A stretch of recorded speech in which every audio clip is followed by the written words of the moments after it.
Assalamualaikum ikhwah akhwat yang masih terus setia untuk mengikuti perkembangan di dalam laman Al-Zulfikar. Alhamdulillah, bersyukur kita kepada Allah kerana kita masih diberikan kesempatan untuk terus bernafas, untuk terus menghirup udara yang Dia kurniakan kepada kita, untuk kita terus beribadah kepada Pencipta. Sahabat-sahabat yang disayangi sekalian, insya-Allah tidak lama lagi kita akan memasuki Madrasah Ramadan. InsyaAllah berdasarkan takvim, perkiraan adalah sekitar 40 lebih hari lagi. Jadi tinta Al-Zulfikar kini berubah buat sementara menjadi kalam Al-Zulfikar, di mana di dalam kita menjejaki Madrasah Ramadan yang semakin menghampiri ini, insya-Allah saya akan cuba untuk berkongsi bersama sahabat-sahabat sekalian, ikhwah dan akhwat, sedikit ilmu daripada apa yang pernah dikarang oleh ulama-ulama yang terkenal. InsyaAllah untuk tahun ini Al-Zulfikar telah memilih kitab ini, kitab Fadail Amal. InsyaAllah kitab ini amat terkenal di kalangan mereka-mereka yang menyertai gerakan tabligh. Dan saya sendiri mengenali kitab ini ketika saya mengikuti jemaah tabligh ketika di UiTM dahulu. InsyaAllah daripada kitab ini terbahagi kepada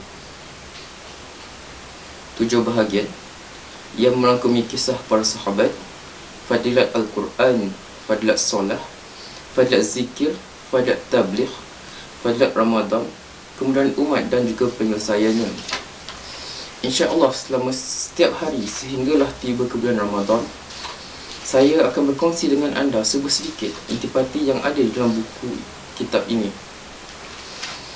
InsyaAllah pada hari ini kita akan bermula dengan kisah sahabat, di mana di dalam kisah sahabat ini sendiri terbahagi kepada beberapa bab.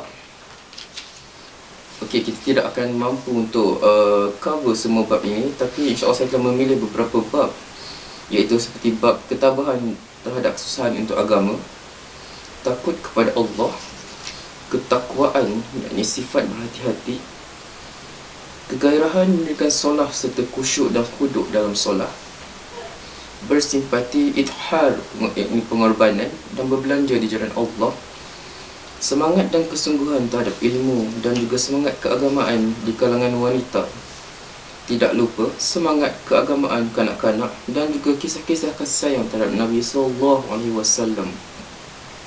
InsyaAllah setiap hari kita akan berkongsi perkara topik yang berbeza, di mana insyaAllah hari Isnin akan dihaskan untuk kisah para sahabat, hari Selasa fadilat Quran,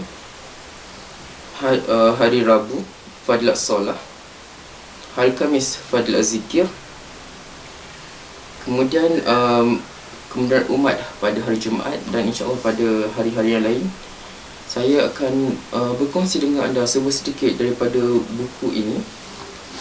Ya, saya yakin semua tahu buku ini. Inilah buku La Tahzan, karya Dr. Aid Abdullah Al-Qarni.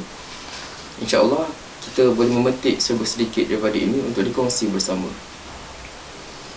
Jadi diharapkan semoga anda semua ikhwah akhwat sekalian dapat mendapat manfaat sedikit daripada apa yang cuba saya kongsikan bersama anda, dan semoga perjalanan kita menuju Madrasah Ramadan tahun ini menjadikan kita lebih mampu untuk menghargai bulan Ramadan itu sendiri, dan mampu untuk membantu kita berusaha untuk mengubah diri kita ke arah jalan yang lebih baik, insya-Allah.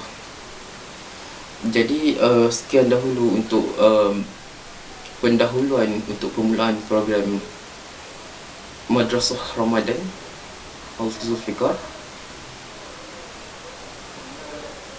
Tawakkul Hamamah menjadi tema pilihan, yakni di bawah naungan cinta, kerana Di dalam 3 bulan kita menghampiri bulan Ramadan, yakni bulan Rajab, bulan Sya'ban dan bulan Ramadan.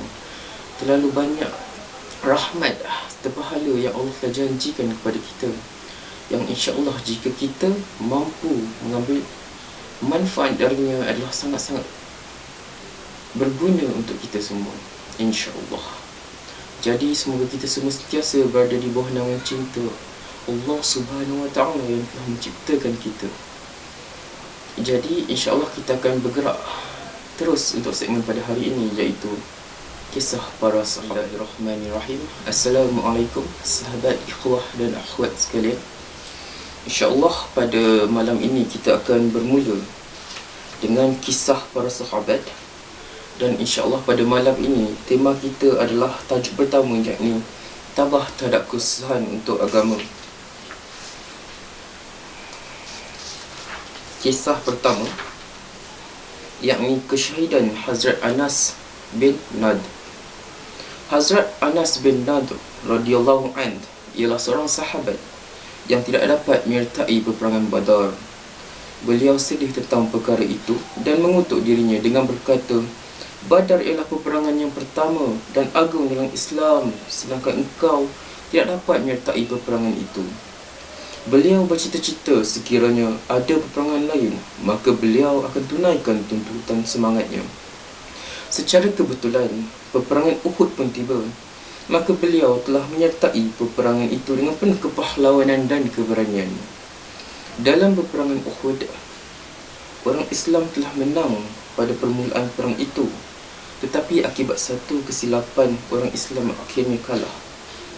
Kesilapan tersebut berlaku begini: Rasulullah SAW telah menetapkan beberapa orang di sebuah bukit yang tertentu dengan bersabda, selagi saya, yakni Rasulullah SAW, tidak memberi arahan, kamu jangan tinggalkan bukit itu, kerana musuh mungkin akan menyerang dari tempat itu.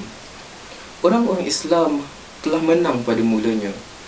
Kemudian, apabila tentera yang berada di atas bukit melihat orang kafir melarikan diri, maka kebaikan mereka telah turun dari bukit itu dengan menyangka bahawa peperangan sudah berakhir. Oleh sebab itu, mereka berlari-lari mengejar orang kafir untuk mendapatkan harta rampasan. Ketua jemaah tersebut telah melarang dengan berkata, ini ialah larangan Rasulullah SAW. Kamu jangan tinggalkan tempat ini. Walau bagaimanapun, mereka menyangka bahawa perintah Rasulullah SAW hanya semasa pertempuran sahaja. Oleh itu, mereka turun dari tempat tersebut dan menuju ke medan. Semasa melarikan diri, orang kafir ternampak yang bukit itu telah dibiarkan kosong. Lalu mereka pun datang dari arah tersebut dan membuat serangan.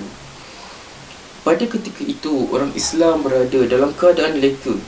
Tanpa disedari, orang kafir telah melancarkan serangan mengejut, dan ini menyebabkan orang Islam merasa tertekan. Tambahan pula, orang Islam berada di tengah-tengah orang kafir yang menyerang dari kedua-dua arah. Oleh sebab itu, mereka lari tidak tentu hadu. Hazrat Anas radhiyallahu anhu telah ternampak seorang sahabat, Hazrat Sa'ad bin Ma'az radhiyallahu anhu, datang dari arah hadapan.